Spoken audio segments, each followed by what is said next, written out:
This video is the first in a series on the articles based on the Rettendon Range Rover murders and the people involved, starting back in 1988 with Tate's Happy Eater restaurant incident and his following escape from court, and on to articles surrounding the murder of Kevin Whitaker. The following is from the Evening Echo from the 22nd of the 12th, 1988. Robbery charges. A Bellariki man charged with robbery was remanded in custody by Bellariki magistrates, but a woman facing the same charge was released on conditional bail.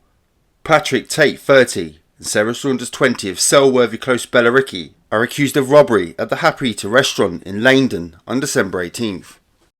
Saunders was released on the conditions that she lived with her parents in Ravensdale, Basildon. Reports of Basildon Police Station daily, does not interfere with any witnesses, or visit the Happy Eater. Does not go within 1 mile of Bellariki except to visit her solicitor and the court, and that her mother provide a surety of £10,000. Saunders will appear in court again on February the 2nd, and Tate is due to appear on December 29th. And the following article is from the 30th of the 12th, 1988. Dangerous prisoner escapes courthouse. This man is on the loose and could be dangerous. If you see him, do not approach him, but report straight to your local police station. He is 30-year-old Patrick Tate, who yesterday made a dramatic escape from the dock of Bellariki Court, where he was accused of robbery and possession of cocaine. 3 police officers were injured as bodybuilder Tate of Selworthy Close, Bellariki powered his way out of court to a waiting motorcycle. 1 WPC received a black eye, and another was kicked in the face as police tried to block Tate's escape. But a Basildon police spokesman said he believed witnesses inside the court tried to impede the police's attempts to restrain Tate. Roadblocks which were immediately set up failed to trap Tate, and police said they could not give a description of the motorcycle or say whether there was more than one person on the high-powered bike. Tate is 6'2", broad build, between 16 and 18 stone, and had various tattoos. He was wearing a fawn top, a green sweatshirt, and light blue jeans. Just like to say there are some small mistakes in these articles, just like that one saying that Patrick Tate was 6'2", when in fact he was around 6 foot according to all records. And the next articles surround the death of Kevin Whitaker. Kevin was killed on Tony Tucker's birthday on the 17th of November 1994.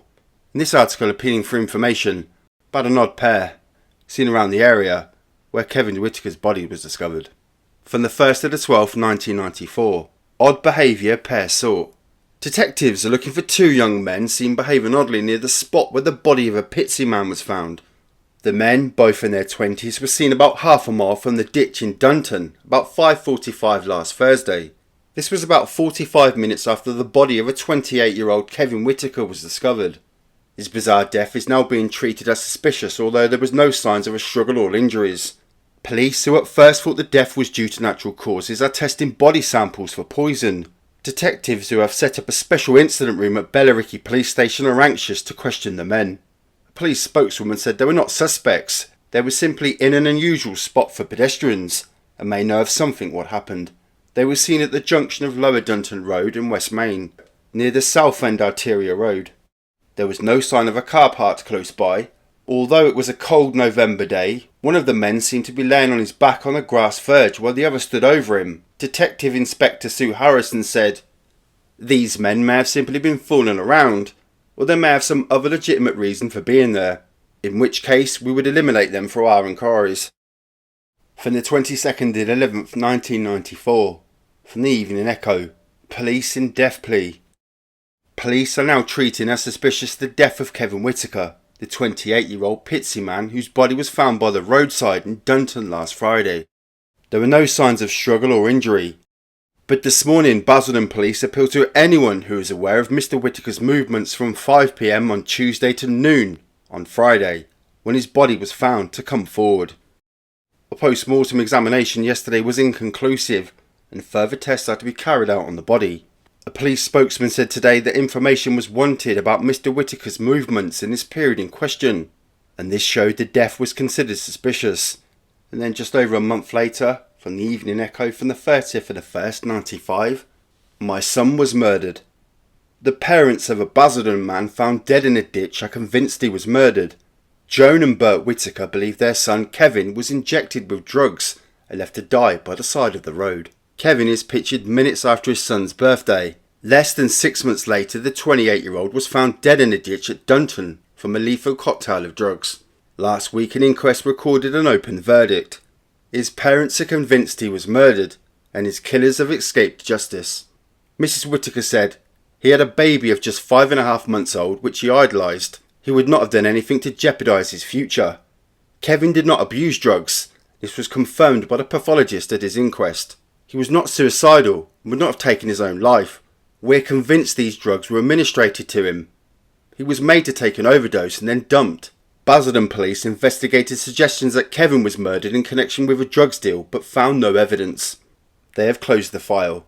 Miss Whitaker said, "The police can't prove what happened and no one is going to put their hands up and say they killed our son. We'll probably never know the truth. Kevin, a handyman, had split up with his girlfriend and was living with a friend in Pitsea. But he saw his baby every week when he would stay with his parents at their home in Sparrows Herne. He left Lewis at 5 p.m. one Thursday in November, telling his father he was going to a car auction and would be back to feed the baby before bedtime. At midday the next day his body was found by a motorist in Dunton Road." Miss Whitaker said, "Kevin did not drive and had no access to a car. It is a mystery why he should be in that area. Somebody obviously took him. She is not unhappy with the police investigation and accepts they have closed the case through lack of evidence, but says her family have been deeply hurt at suggestions that Kevin was a drug addict. Tests showed his body contained several drugs including cocaine, ecstasy and an anaesthetic. From the 3rd of the 11th 95, £5,000 worth of drugs were dropped from aircraft. From the Essex Chronicle. Police believe that the bungling drug dealers could have dropped more than £5,000 worth of cannabis in a farmer's pond from an aircraft by mistake. The tightly packed cannabis in black plastic packets was fished from the water in West Hanningsfield by Essex police divers. 4 packets had originally been spotted by farmer Jeans Hastrap near the edge of the pond. Sergeant Nigel Dermont, who led the diving operation, said, "I've never seen anything like it. The haul is believed to be the biggest of its type in Essex. Police forensic scientists are drying out some of the 53 packets to try to discover its source." Detective Chief Inspector Brian Story, head of Chelmsford CID, praised Mr. Hastrap for quickly alerting police. He said it was possible that the cannabis had been dropped from an aircraft. The drugs could have been in the water for a number of years. Chelmsford detectives, led by DS Peter Redman, are following various lines of inquiry as to who the cannabis would have been destined for. Patrick Tate would later end up in Spain after his escape from court on the back of a motorcycle, later being arrested in Gibraltar and brought back to England, and then not being released from prison until 1994. It later came to light that the murder of Kevin Whitaker was at the hands of Craig Rolfe, and the packets of cannabis found in the pond at West Hanningfield.